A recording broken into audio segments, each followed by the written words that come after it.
What career path did you choose that you strongly advise against? You most likely will not become the next Gordon Ramsay or Bobby Flay. If you want to be a cook or chef, instead of starring in your own Food Network show, you'll enjoy the following: long hours, little pay, never having a Saturday night off, mad knife skills and as best as hands, fluency in restaurant Spanish, mas platos, the pleasure of working with some of the most insane, talented, funny, criminal, medicated, loyal people you'll ever met. Don't do a degree in anthropology. We are the philosophy majors of the social science world. The social scientists laugh at us and call us hippies. I always laugh when people talk down on philosophy. I had 2.5 years of business classes, and in the business world, the philosophy classes have helped me more than any of the business classes. Philosophy teaches you how to analyze, argue, and pick apart points of view. 90% of what you are doing in business is convincing someone you are right, and the tools philosophy offers you in that vein are priceless.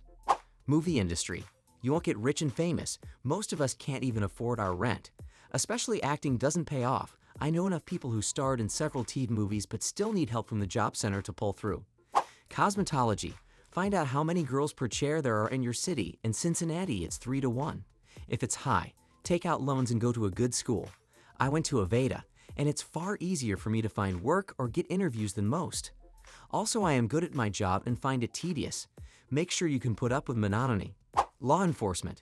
You could be the world's greatest cop and the nicest guy, but people will hate you anyway. Nobody calls the cops because they are having a good day. 911. What's your emergency? I just saved a bunch of money on my car insurance. Do you know that I give you money for uploading my videos to TikTok, and the one who gains the most views in a month gets an extra $1,000? More details on my Discord server, link in the comments. Audio engineer. You see the guy in the studio working with a bunch of artists and you think, oh, that looks badass. I want to get in on that. Fast forward a few years after the interning in metaphorical jobs, where you get to sit in the big chair and the last thing you want to do is spend all night redoing takes to appease some asshat who's never going to do anything worthwhile. All for little to no money. As someone going into their 3rd year in their sound engineering degree, anything food service related. I've been working in the food industry for a little over 10 years now. I have no college degree and I have no experience in any other kind of work. I make decent money, but I have to work my ass off for it, clocking long hours, sacrificing social life, and putting up with people. I'm actually kind of scared that I'll have to do this for the rest of my life. Manual labor jobs when you are young.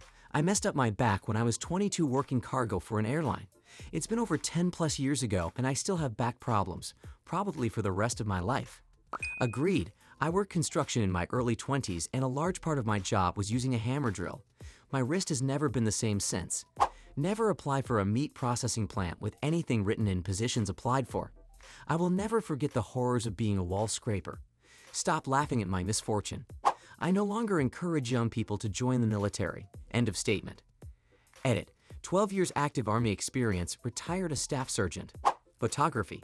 It's oversaturated right now because everyone thinks they're a professional photographer with their digital cameras.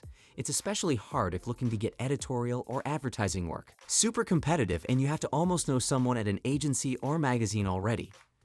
Writing. Had I known that a writer with multiple books on the New York Times bestseller list is lucky to make $50,000 a year, I'd stuck to landscaping and kept writing as a hobby. Instead, I harvest out my creativity on a contract basis with no benefits, soul-crushing quotas, and an emphasis on quantity over quality. It's mostly timing and luck and having access to info no one else has access to, but mostly timing and luck and a. Don't ever work retail if you like people. You will learn to hate. It is the path to the dark side. I don't know how it worked out, but I hate people and somehow loved my job in retail. Yep, the trick is not to give a Help people out, but don't take anything personally and don't get invested in helping anyone personally. Just treat it as a job and do the job as described. I'd inform and sell to people, and retail is fine. Law. I feel like I was born to be a lawyer and have a good gift for certain skills that go well with law. But I strongly advise against it unless you want to do it regardless of money or prestige or anything. We already have too many lawyers and jobs, can be tough to come by. If you are only in it for the money, a common misconception by the way, or because you want to do something that sounds good, or your parents are pushing you into it, or maybe you think it will help you get dates, or you're just putting off going into the real world, don't do it. Don't take the LSATs, don't go to the law school, and don't try to become a lawyer. My wife would say, if you want to be an artist, don't get a master's of fine arts, become a welder. You'll make a lot more money and can still make art in your spare time. She has an MFA in metalwork and printmaking. She works for a world-class art museum as an associate curator and has been there for 19 years.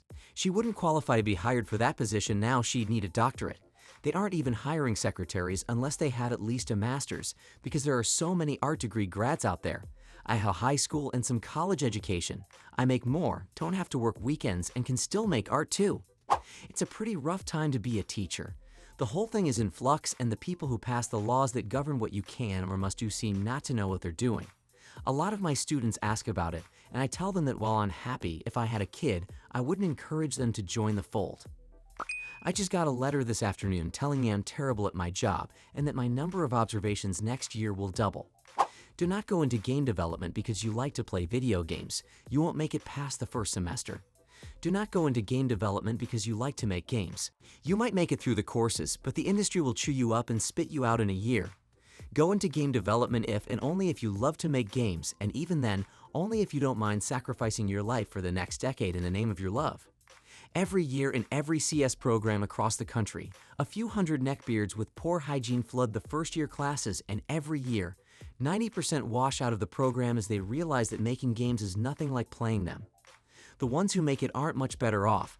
They get to go into an industry with only a handful of good jobs and a load of bad ones, so the competition is frighteningly stiff. If you don't get incredible grades and make friends with connected people, plan on spending the first couple of years being pushed to your limit to develop steady games for steady pay. Games that may never see the light of day. Most of your peers will leave the industry in the first 6 months. You will, in all likelihood, be among them. Never get a psychology degree. There are no jobs out there, and if you are lucky enough to mine one, you better have a Fed. Egite, I am not saying it is impossible to find a job, but it is much harder to find job compared to degrees. I still strongly recommend going into a different field. You're telling me I can't just go down and find a job at the psychology factory. No amount of love for computers or training can ever prepare you for the soul-crushing existence of helping users on a daily basis. Don't do help desk. Get a real job and you'll be fine.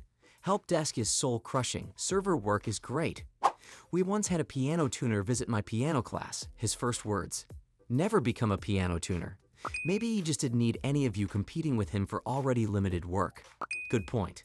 Do you know how many piano tuners are in Chicago? Advertising, specifically in a media agency. It's not like Mad Men.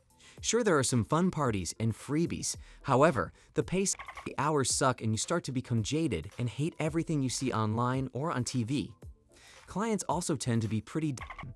If you went to school for copywriting, design, web development, video, or any of that stuff, you'd be looking at a creative agency and not a media agency. Basically anything creative. Media agencies are strategists, buyers, and the like. We spend more time emailing vendors and on Excel than anything else. Marine Corps Infantry. Only do it if you love being miserable, carrying heavy things over long distances, walking and wading through the worst possible terrain, silently enduring extreme climates, getting stunned by everyone who outranks you, and the threat of going to another country to get killed or lose limbs. I love it. Academic. Everyone outside of academia hates us. You will need a PhD to qualify for any job. You will not get that job. And our ivory tower is full of shit. Investment banking.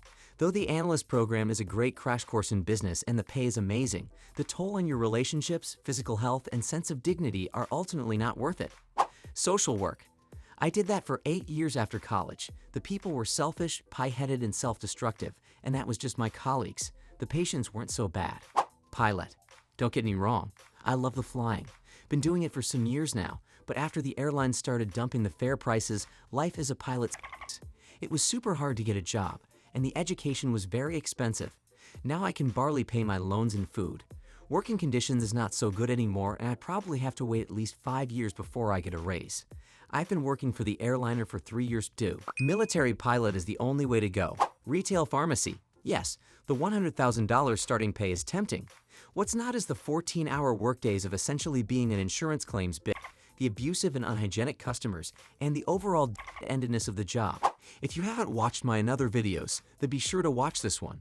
I bet it will amaze you. Or you can watch all our videos in a row in this playlist. Write your stories in the comments, subscribe, turn on the bell, and go to our Discord. There we give you money for uploading our videos to TikTok. You uploaded, you gained views, you got money. Link in the comments.